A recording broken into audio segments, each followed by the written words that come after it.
আমি পাখি পুষতাম, একটা দুটো পুষতাম টিয়া পাখি, কিন্তু সব ছেড়ে দিয়ে এই সানকুনুর পুষছি আজকে 5 বছর হয়ে গেল। 5 বছরের অভিজ্ঞতা থেকে বলছি, পাখিকে পোষ মানানো খুবই সহজ, খুব। এদেরকে একটু সময় দিলে এরাও আপনার কথা শুনবে।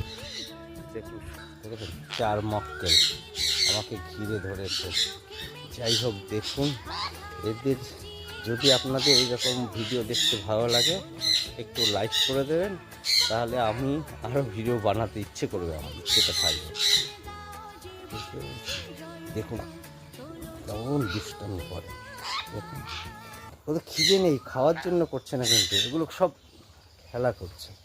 ওদের একটু ওদের সঙ্গে টাইম কাটালেই দেখবেন আপনারও পোষা মানা হয়ে যাবে। এইরকম এরা এরা খুব পোষ মানে এই পাখিগুলো।